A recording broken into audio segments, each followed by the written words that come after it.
en esta oportunidad vamos a comentar el libro Medio siglo con Borges del autor peruano Mario Vargas Llosa. Debemos precisar que este libro reúne reseñas, comentarios y sobre todo entrevistas a Borges. En una de esas entrevistas que le hace Vargas Llosa a Borges en el año 63 en Francia, ¿no?, nos puede comentar, o mejor dicho, nos revela a un Borges, a un ser humano como nosotros, pero sobre todo muy humilde. Vargas Llosa nos cuenta de que cuando lo fue a visitar a su casa, ¿no?, era un espacio muy pequeño, muy austero, en el cual su cuarto destacaba por ser muy pequeño y también parecía una celda, ¿no? Nos comenta acá en el libro. Y bueno, tenía una biblioteca no tan grande para ser Borges, y decía también de que Borges no se codeaba con autores como Shakespeare o más aún como Schopenhauer, ¿no?, ya que ¿quién era él, en palabras de Borges, para poder tener sus libros al lado de grandes autores? Desde ahí vamos a resaltar la humildad que tenía Borges. Él sabía que era un genio, ¿no?, pero bueno, él no creía en esas cosas. Hay anécdotas muy interesantes y las vamos a contar a continuación. Una de ellas es cuando a él lo invitan a Europa, ya que él no tenía mucho dinero, pero sin embargo lo invitaron y él agradece eso. Pudo visitar y conocer Alemania, Francia y otros países en Europa. A un congreso literario lo invitan. Y bueno, él dice, en los congresos literarios se habla de todo, menos de literatura. Y bueno, él está un poco apenado por eso, ya que se hablaba más de política. Los escritores hablan de política. También hay que mencionar de que Borges tenía un gato al que le llamó Beppo, en honor a este gato de un poeta inglés, Lord Byron, ¿no?, que él admiraba. Y bueno, este gato era de raza angora. También cabe precisar de que Borges, aparte de ser amante de los gatos, tenía no sé si decirlo, mucha repulsión a la política, ¿no? Y decía que hablar de política era un poco tedioso o aburrido. Y bueno, él estaba a favor de la democracia y se declaraba un anarquista spenceriano. Bueno, es ahí de que Mario Vargas Llosa sigue estos pasos, ¿no?, y se declara en contra también del nacionalismo. Lo que sabemos, bueno, en fin, es otro tema aparte, lo de Vargas Llosa, que a sus inicios comulgaba a favor de la izquierda, o mucho más aún del tema de la Revolución Cubana y muchas cosas más. Pero eso será tema de otro video. Pero bueno, Borges se declaraba en contra de todo tipo de nacionalismos. Era muy también bromista cuando decía ciertas cosas, ¿no? Por ejemplo, atacaba bastante a la dictadura militar, en este caso de Perón, la dictadura también que se vivió con otros militares en Argentina. Y bueno, decía de que un militar no está capacitado para gobernar porque pasa mucho tiempo en los cuarteles y sobre todo que pasa también tiempo en los desfiles. Y bueno, obviamente esto lo decía de manera sarcástica y sus opiniones siempre levantaban polémica.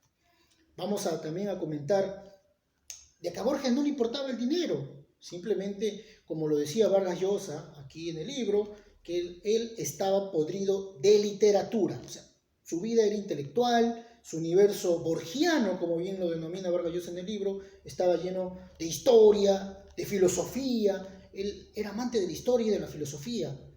Y bueno, entre sus obras preferidas, o mejor dicho, sus investigaciones, estaba el tema de la lengua de los vikingos, ¿no? Los temas también fantásticos. Bueno, en fin. Vamos a precisar también de que en algunas ponencias que tuvo Mario Vargas Llosa en una de las universidades de Londres donde él enseñaba, él sumergía a sus alumnos en la obra borgiana y descubrían a un autor que no representaba de alguna manera por sus ideas a Latinoamérica, sino más bien a Europa, ya que Borges, dentro de los libros que escribió, estaban enfocados más a Europa, y justamente era porque él leía y se crió también, ¿no?, muchísimos años en Suiza, ¿no?, en Ginebra. Y bueno, vamos a precisar de que él tenía una abuela, ¿no?, una abuela que posteriormente al final del video y en la parte final del libro lo menciona, una abuela inglesa y, bueno, una madre también que era católica. Digo estos datos porque al final del video vamos a comentar por qué, ¿no? El porqué de las cosas. Bueno, hay más datos interesantes, como por ejemplo que Borges nació en el año 1899. En 1999 se celebró en Francia, en el mundo también en general, el tema de su centenario, ¿no? Él murió años anteriores, ¿no? El 84, si no me equivoco. Pero cabe resaltar que él, cuando viaja a Francia, ¿no? En el año 63, donde justamente Vargas Llosa lo entrevista, Francia era una cuna, una especie de que todo lo que se hacía en Francia rebotaba en Alemania, rebotaba en Inglaterra, en Estados Unidos y los demás. Es gracias a que Francia descubre a este autor como Borges, de que su obra empieza a dispersarse por el mundo, ¿no? Y bueno, Vargas Llosa puede visualizar todo eso que sucede en el mundo, bueno, y habla un poco de que la fama le llega a Borges cuando es un anciano precoz, ¿no? De manera también tomando humorística, ¿no? Tomando todo lo que hacía Borges.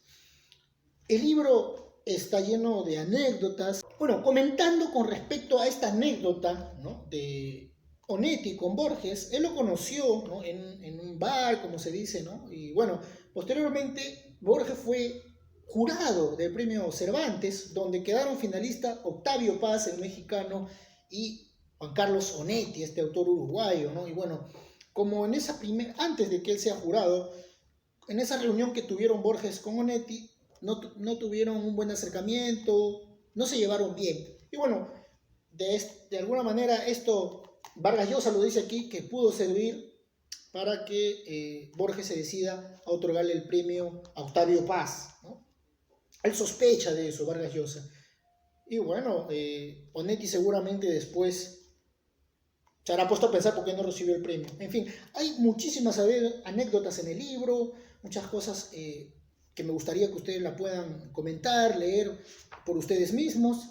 En fin, no se habla del tema por qué no ganó el premio Nobel, ¿no?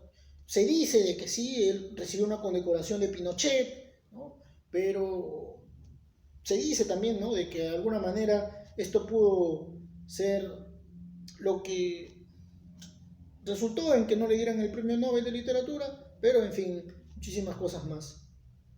La anécdota más interesante, y la que le estaba comentando con respecto a la abuela de Borges y a la mamá, es de que la mamá era una persona muy apegada a su hijo, de manera autoritaria, podríamos decirlo, y es una de las razones por la cual Borges no tuvo mucha cercanía con las mujeres. Bueno, se casó, sí, pero su matrimonio no duró mucho y algunos dirían de que fue por la mamá, ¿no? En fin, pero a lo que voy a resaltar es que en los últimos años de su vida, Borges estaba con María Kodama, ¿no? Y se resalta en el libro de que cuando Borges sospechaba que iba a morir porque se estaba agonizando, quería, ¿no? De alguna manera, pensaba de que existía vida más allá, ¿no? Más allá de la muerte. Y María Kodama, muy práctica, le dijo, ¿quieres que llame a un sacerdote? Y Jorge Luis Borges dijo, bueno, en esa incertidumbre, pero muy decidido en los últimos momentos de su vida, dijo, sí, pero con una condición, no quiero que llames a uno, quiero que llames a dos, uno católico, ¿no? En honor a mi madre, que fue católica, y otro protestante, en honor a mi abuela, ¿no? Inglesa, decía. Bueno, amigos, estos son unos comentarios que hice con respecto a la obra, ¿no? Medio siglo con Borges, la cual nos recoge un autor muy importante, tal vez uno de los más importantes en lengua hispana, ¿no?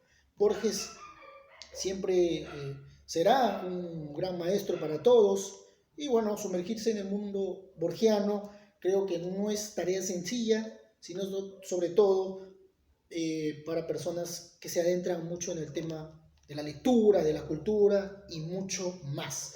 Nos quedamos con la frase que Borges decía, ¿no? Al final de la página, de las últimas páginas hay una frase muy interesante que Borges recuerda, ¿no? Entre muchas cosas, con nostalgia, recuerda que dice, todas las cosas del mundo me llevan a una cita o a un libro. Y bueno, amigos, si quieren colaborar con el tema que estamos haciendo, la difusión cultural, estamos llevando los libros a la puerta de la casa de los vecinos de todo Lima, muy pronto estaremos por otros distritos, puedes colaborar en la cuenta que va a aparecer en la pantalla, ¿no? A continuación, va a aparecer una cuenta en BCP, puedes colaborar también a través de Yape, ¿no? Esta app que nos permite poder yapear entre todos y poder hacer de una manera más sencilla el tema de poder compartir, ¿no? Fondos, compartir depósitos con otras personas, ¿no? Yapear. Bueno, si deseas apoyar este proyecto cultural y también poder difundir la literatura y la cultura en general, puedes hacerlo a través de BCP y de Yape. Si deseas que también podamos comentar algún otro libro, reseñarlo en el canal, deja tus comentarios. Un fuerte abrazo y no te olvides compartir el video.